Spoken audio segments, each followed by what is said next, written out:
दुर्गा पूजा के अवसर पर पूर्व विधायक जाकिर अनवर और कांग्रेस नेत्री अफसाना हसन ने मंदिर परिसरों का दौरा कर दी शुभकामनाएं। दुर्गा पूजा के पावन अवसर पर क्षेत्र में उत्साह और उमंग का माहौल रहा।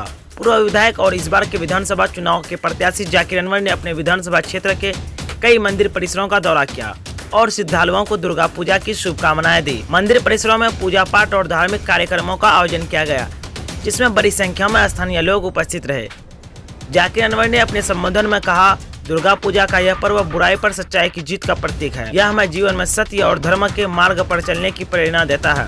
माँ दुर्गा की कृपा से हमारे समाज में सच्चाई, शांति और सौहार्द बना रहे। जाकिर अनवर ने प्रत्येक मंदिर परिसर में पहुंचकर वहां की पूजा समिति के सदस्यों और श्रद्धालुओं से मुलाकात की, उनकी कुशलक्षेम पूछी और पूजा की व्यवस्थाओं के लिए समिति को धन्यवाद दिया। इस मौके पर कांग्रेस की वरिष्ठ नेत्री अफसाना हसन भी उपस्थित रही। उन्होंने भी मंदिर परिसरों में पहुंचकर श्रद्धालुओं और समिति के सदस्यों को दुर्गा पूजा की बधाई दी और पर्व की महत्ता पर चर्चा की। उन्होंने कहा, दुर्गा पूजा न केवल धार्मिक आस्था का पर्व है, बल्कि यह सामाजिक और सांस्कृतिक एकता का भी प्रतीक है। यह पर्व हमें सिखाता है कि बुराई चाहे कितनी भी बड़ी क्यों न हो, अंततः सच्चाई और अच्छाई की जीत होती है। मंदिर परिसरों में उपस्थित श्रद्धालुओं ने जाकिर अनवर और अफसाना हसन का स्वागत किया और उनके साथ संवाद किया। स्थानीय लोगों ने दोनों नेताओं से विभिन्न मुद्दों पर चर्चा की और क्षेत्र में विकास कार्यों को लेकर अपनी अपेक्षाएं भी व्यक्त की। इस दौरे के दौरान जाकिर अनवर और अफसाना हसन ने लोगों को यह भी आश्वासन दिया कि वे हमेशा जनता की सेवा और भलाई के लिए तत्पर रहेंगे। जाकिर अनवर ने आगामी चुनावी एजेंडों के तहत सामाजिक एकता, शिक्षा और स्वास्थ्य सेवाओं में सुधार पर विशेष ध्यान देने की बात कही। आज अररिया विधानसभा के कई क्षेत्र के मंदिरों में आपने दौरा किया, लोगों को क्या श्रद्धालुओं को क्या मैसेज दिए? अररिया जिला के तमाम वासियों को मेरे तरफ से विजयदशमी का बहुत बहुत मुबारक हो।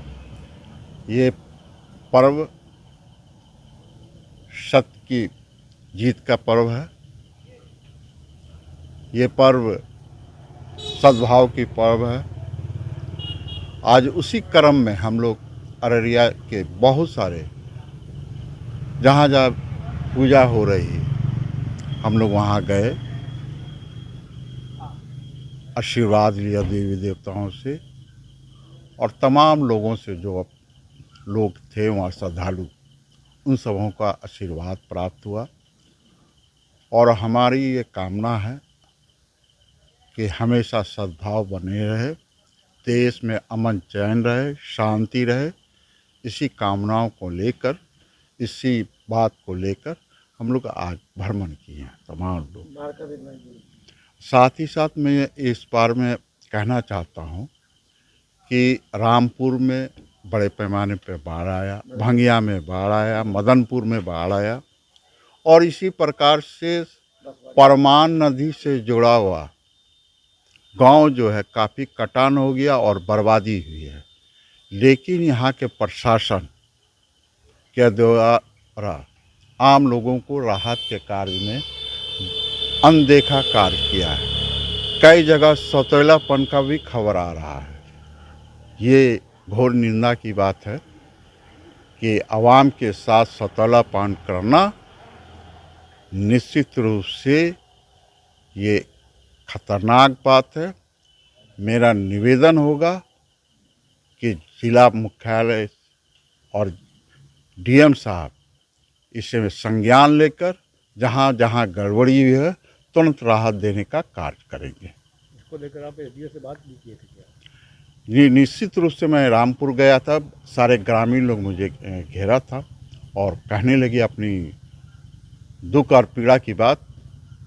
इसी क्रम में मैं सीओ को फ़ोन करता रहा, रिंग होती रही, लेकिन वहाँ से कोई जवाब नहीं उठाया। प्रशासन को इस ओर ध्यान देना चाहिए, इमरजेंसी कभी भी हो सकता है। इसी क्रम में जब मैं सिविल एसडीओ अररिया को फ़ोन किया, उन्होंने तुरंत फ़ोन उठाया और संज्ञान लिया और हमारी बातों को गंभीरता से लिया है। और दुर्गा पूजा के बाद निश्चित रूप से उन्होंने आश्वासन दिया है कि हम इस पर तुरंत कार्रवाई करेंगे।